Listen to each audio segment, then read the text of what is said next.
In the 13th century, a storm swept across the world, a force so powerful it shattered empires and redrew the map of continents.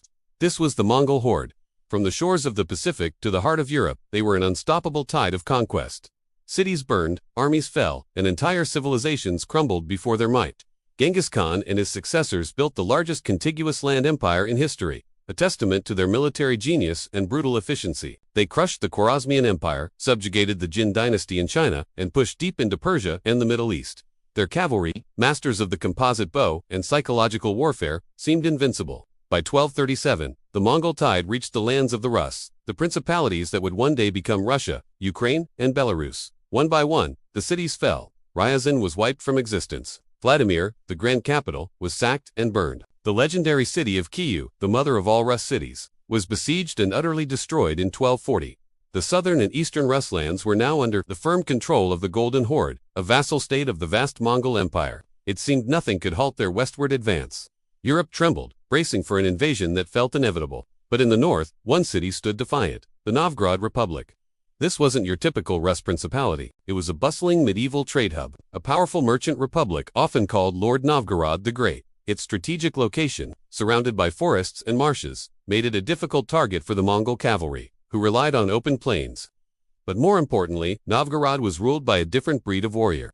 Men with deep roots in the Norse traditions of the Varangians, the Vikings who had sailed down the rivers centuries before and helped found the Rus state. Leading Novgorod was a young, ambitious prince, barely 20 years old, whose name would become legendary, Alexander. He understood the Mongol threat looming from the east, but he also faced enemies from the west. The Swedes, seeing the chaos in the Rus lands, saw an opportunity. They launched a crusade to seize control of the vital Neva River trade route, aiming to cut off Novgorod's access to the Baltic Sea. This was a battle for survival. If the Neva fell, Novgorod would be strangled. In the summer of 1240, the Swedish fleet, along with their Norwegian and Finnish allies, sailed into the mouth of the Neva River. They were confident, setting up camp and preparing to march on the nearby city of Ladoga, the key to Novgorod. They underestimated the young Prince Alexander. When news of the invasion reached him, he didn't wait for reinforcements from his father in Vladimir. He knew speed was his only advantage.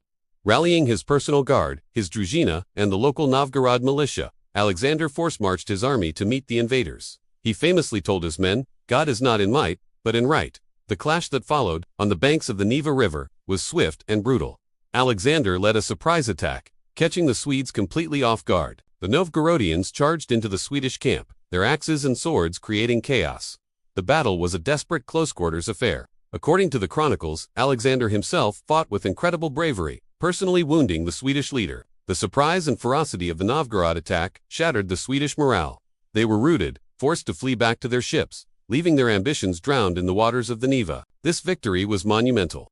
For his heroic leadership, Alexander was given the honorific Nevsky, becoming Alexander Nevsky. The Battle of the Neva secured Novgorod's northern frontier and its vital trade lifeline. But the story doesn't end there. Just 2 years later, in 1242, Alexander would face another western threat, the Teutonic Knights, in the famous battle on the ice. Another stunning victory that would cement his legendary status. So where do the Mongols fit back into this? While Alexander was busy fighting off the Swedes and the Teutonic Knights, the Mongols had consolidated their control over the rest of the Rus lands. But they never conquered Novgorod. Why? The traditional story paints a picture of Novgorod's military prowess, a northern fortress that even the Mongols dared not attack.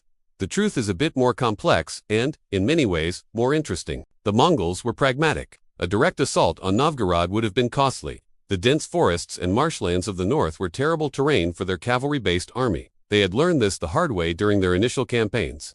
Furthermore, Novgorod was not a strategic priority compared to the richer lands of Central Europe they were eyeing. So, instead of a bloody conquest, they opted for a different strategy: diplomacy and tribute. Alexander Nevsky, the great military hero, proved to be an equally shrewd politician. He understood that he could not fight a war on two fronts. He had defeated the Western invaders, but open rebellion against the overwhelming might of the Golden Horde would be suicide. It would mean the destruction of his city, just like Kyiv, so he made a difficult choice.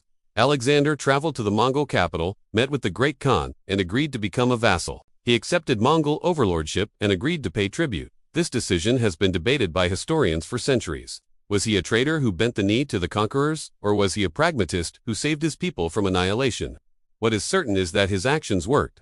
By paying tribute, Novgorod was spared the destruction that befell other Rus cities. It was allowed to maintain its unique system of government and, most importantly, its Orthodox Christian faith, which was under threat from the Catholic Crusaders in the West. Alexander essentially paid the Mongols to act as a shield against Western aggression while preserving Novgorod's culture and autonomy. So, did the Vikings, or rather their Rus descendants, defeat the Mongols? Not in a head-on battle, no. That's the forgotten part of the story. The part that's often misunderstood. The clash wasn't one of swords on a battlefield, but a clash of strategies. The Mongols' strategy was to dominate, and Alexander's strategy was to survive. In that sense, Alexander won. He navigated an impossible political landscape, playing his enemies against each other. His victory at the Neva in 1240 was crucial because it proved Novgorod could defend itself, giving it the strength and leverage it needed to negotiate with the Mongols from a position of power, not desperation. The Mongols, the destroyers of empires, were stopped not by a wall or an army, but by a combination of swampy terrain, fierce local resistance, and the brilliant political maneuvering of one man. Alexander Nevsky's legacy is a testament to the idea that victory doesn't always come from winning a battle, but from knowing which battles to fight and which to avoid. He saved his city, preserved his culture, and laid the groundwork for the future rise of a new power in the north. The forgotten battle of 1240 wasn't a forgotten clash with the Mongols, but the victory that made a strategic submission to them possible, ultimately saving the last great bastion of the northern Rus. Thanks for watching. If you enjoyed this journey into a forgotten corner of history, be sure to like this video and subscribe for more stories that challenge what we think we know about the past. See you next time.